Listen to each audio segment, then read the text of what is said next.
लेकिन आपने अगर गुल्ली डंडा खेला तो गुल्ली डंडा ने भी तो आपके जीवन में कुछ जोड़ा होगा।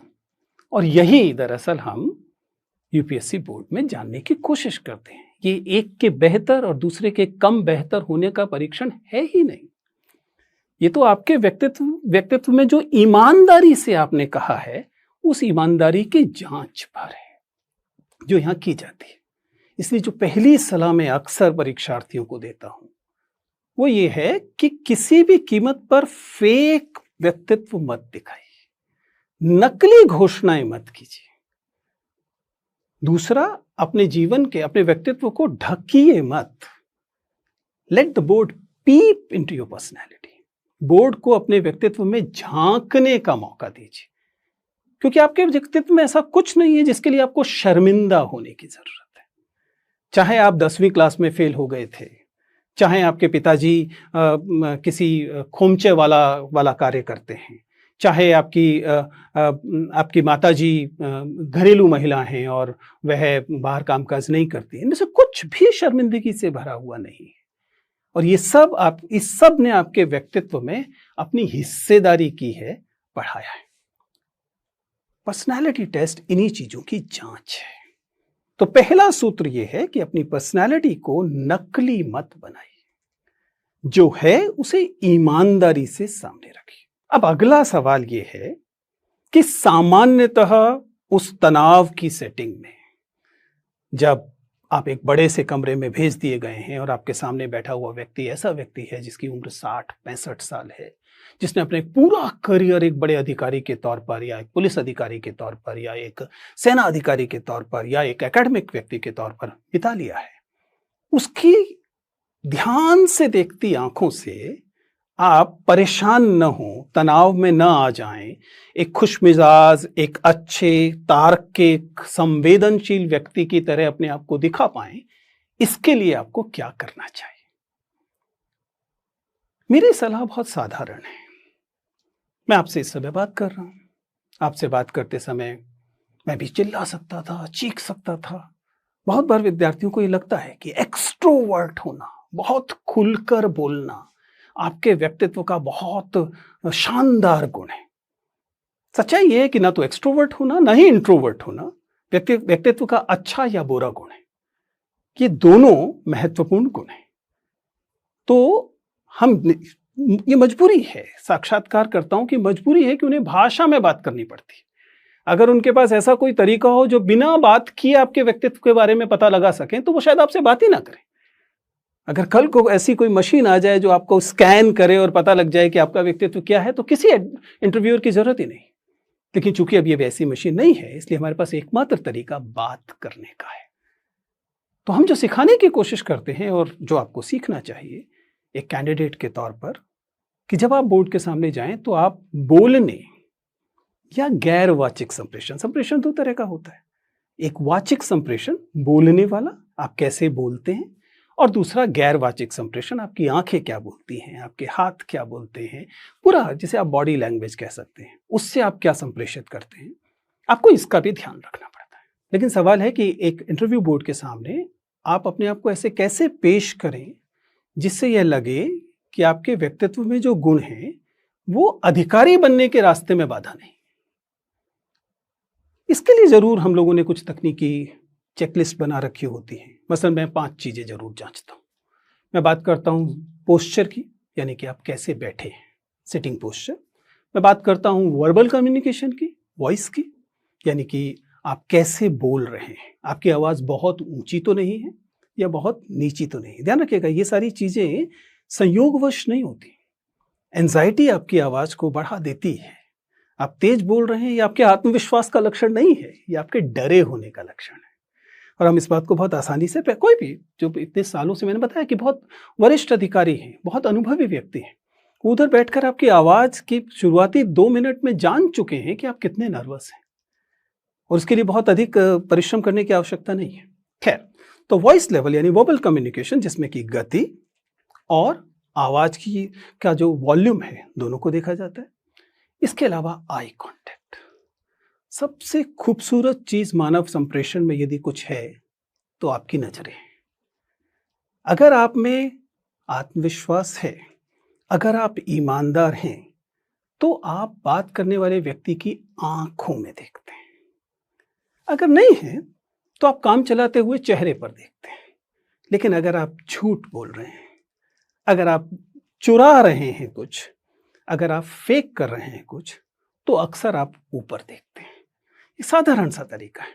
कुल मिलाकर मैं क्या कह रहा हूं, जब आप किससे बात कर रहे हैं तो उसकी आंखों में या कम से कम चेहरे की तरफ देखिए। इसके अलावा हम बात करते हैं अक्सर हैंड मूवमेंट की। हाथों से आप क्या कहने की कोशिश करते हैं। ये एक अलग अलग समय में अलग अलग स्थितियां हैं। खड़े होते हुए अलग होता है, लेकिन चूंकि आमतौर पर साक्षात्कार बैठकर है, इसलिए सबसे आसान होता है कि आप न्यूनतम हैंड मूवमेंट रखते हैं। और फाइनली कुल मिलाकर प्रवाह, फ्लो, वह सबसे महत्वपूर्ण चीजों में से एक होता है कि आप जब बातचीत कर रहे हैं तो आप रुक रुक कर, अटक अटक कर बोल रहे हैं, या आप चूंकि अपनी बात पर यकीन रखते हैं इसलिए बात को एक प्रवाह में बोल रहे हैं। मैं ये नहीं कह रहा कि सभी लोग बराबर क्षमता से भरे हुए होंगे। क्षमताएं कम या ज्यादा हो सकती हैं, लेकिन कुल मिला के ये एक ब्रॉड स्पेक्ट्रम है, एक बड़ी सी एक चेकलिस्ट है 4-5 चीजों की जिनका आप ध्यान रख सकते हैं जब आप साक्षात्कार में, किसी भी साक्षात्कार में हो, और यूपीएससी साक्षात्कार में तो खास तौर से। ये वो मूल बिंदु हैं जिनसे हम बात करते हैं। लेकिन जैसे कि किसी भी भाषिक चीज के साथ होता है, अंततः महत्वपूर्ण यह है कि आप क्या बोलते हैं, विषय वस्तु क्या है, कंटेंट क्या है। क्या आप केवल जार्गन दे रहे हैं, क्या आप ब्लफ कर रहे हैं। किसी भी इंटरव्यू को, खासतौर से यूपीएससी इंटरव्यू को तबाह करने के लिए आपका केवल एक बार झूठ बोलना काफी है। आपको किसी सवाल का उत्तर नहीं पता, और ऐसा स्कूलों में चल जाता है, इसलिए कई बार आदत होती है कि आपको सवाल का जवाब नहीं पता है, लेकिन आपसे पूछा गया तो आपने कहा हाँ पता है, और जब आपने उत्तर दिया तो वह उत्तर आपके अनुमान पर, गेस पर आधारित था। इंटरव्यू आपको यह सुविधा नहीं देता। क्यों नहीं देता? बहुत साधारण सी बात है। प्रश्न का उत्तर न पता होने पर आप आसानी से कह सकते थे कि मुझे उत्तर नहीं पता।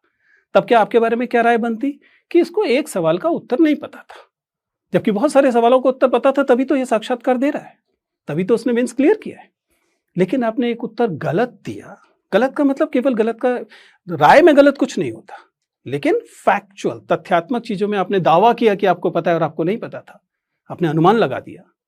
तब आपके बारे में, आपकी ईमानदारी पर सवाल उठता है।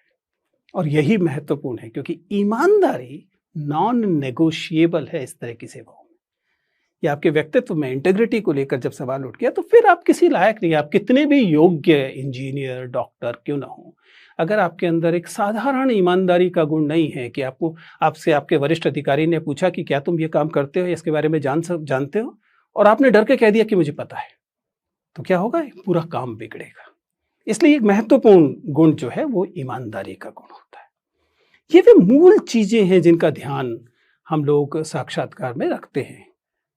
हालांकि ज्ञान महत्वपूर्ण है, इसलिए जब तैयारी आप करते हैं तो मैं बार बार ये कहता हूं कि ऐसा नहीं है कि आप ये मानकर चलें कि साक्षात्कार के लिए केवल कैसे बोलना है की तैयारी करनी है। क्या बोलना है इसे तो देखना ही पड़ेगा। एक बिंदु और मैं जरूर बात करना चाहता हूं, और उसका लेना देना आपकी पर्सनालिटी की सेंसिटिविटी, संवेदनशीलता से है। कोई भी व्यक्ति समाज में पैदा होता है और समाज के पूर्वाग्रह उसे भी प्रभावित करते हैं। अगर किसी का जन्म बुंदेलखंड क्षेत्र में हुआ या गोरखपुर में हुआ, पूर्वी उत्तर प्रदेश में, बिहार में, तो स्वाभाविक है कि अगर उसका समाज में अभी सामंती गुण हैं तो उसके व्यक्तित्व में भी आए होंगे। इस बात के लिए हम उस व्यक्ति को दोष नहीं दे सकते। लेकिन पैदा होने से अब तक जो 20-22 साल उसने बिताए हैं, इसमें इस व्यक्ति ने अपने इन सामंती गुणों को बढ़ाया है या कम किया है?